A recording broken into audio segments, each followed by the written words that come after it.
Introducing the African Diaspora News Channel app, your gateway to stories that's overlooked by the corporate mainstream media. And we serve as the voice to the Chobal Black community. Again, we got Dr. Candace Matthews. A lot of these documents, looking at. We are committed to informing and educating through the power of media. This country is supposed to be about the land of the free for all. It has not been free for Black people, and we are tired. With our platform, we're helping to end injustice by exposing it. Join us in standing for excellence in journalism and serving our community. Download the African Diaspora News app today.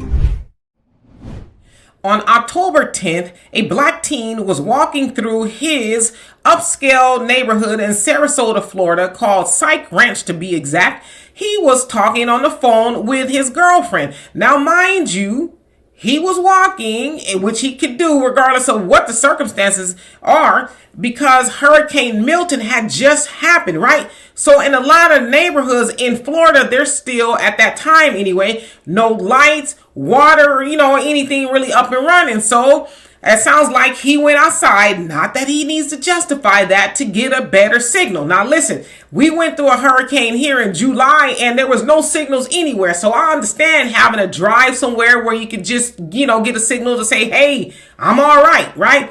But nevertheless, this is what happened as he was walking and talking with his girlfriend. Check it out. What's going on, buddy? Brother, team out here. Obviously, he doesn't live here. The reason why I asked you to live here is a private community, so if you don't live here, you need to leave. If you live here, you're visiting a friend, that's fine, just let us know, because you're getting neighbors concerned since you're walking around my house. I'm not walking around your house. Hold on, Steve. You've been past my house 4 times, I don't know you, I've never seen you here before, and you're walking past my house over and over again. So if you live here or you have a friend you're visiting here, that's fine. I'm not in front of your house. You're actually following me.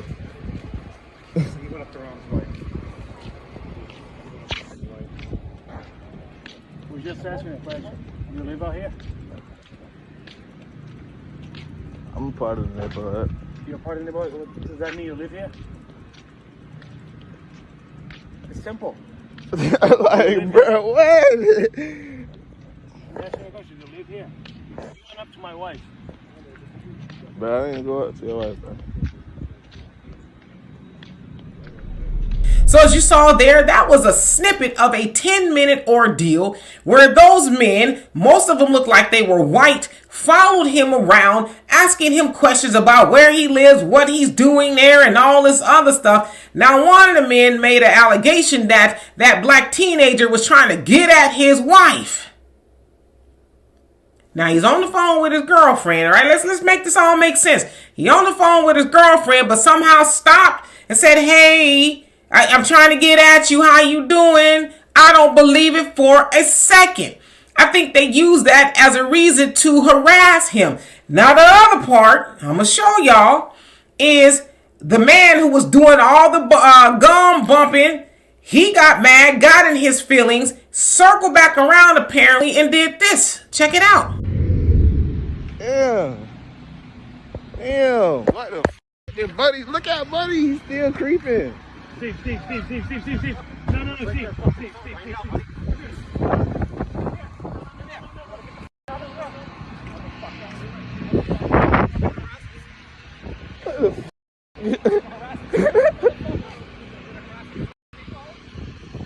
Hey. So as you can see, and you can barely see it, and you have to look close, he jumped out of his car as that Black teen was walking and had a pew-pew in his hand, to the point of one of his homies had to stop him like, hey. So what was you going to do with that? You mad because he wasn't answering your questions? He ain't got an answer to you.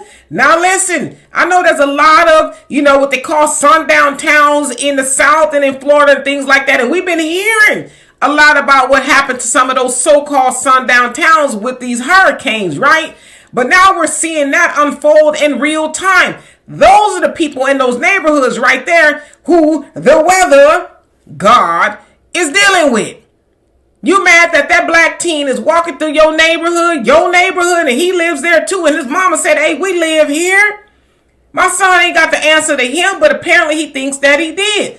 Now, originally, it sounds like the sheriff department there in Sarasota was like, well, we don't see nothing wrong. It was no crime committed. But I guess, when the internet and everybody else, and even the people who live in that neighborhood is like, nah, we want them arrested because we don't get down like that. So when that all started to happen, I guess now the sheriff department's like, well, we're doing an investigation. I bet you are. And one of the men, Stephen Carrega, the internet gonna find you, right? They haven't found the rest of them yet. But he scrubbed all of his stuff on the internet, and sounds like his wife is trying to make excuses, and she did via, I guess, an inbox conversation she had with somebody, admit that he was wrong, but again tried to double down on the black teen was trying to talk to somebody's pregnant wife, and she got scared and ran in the house and all that other stuff. But again, we've heard back in the day, and even now, black men have been dealt with in a very austere way to where they're not here anymore due to the white woman lie. Oh, he was trying to get at a white woman. He did something to a white woman. And here in 2024, they still using the white woman to try to harm the black man. So I hope those men get everything they got coming to them, loss of jobs and everything else, to where they're not going to be able to afford to live in that very upscale neighborhood that they think is just theirs.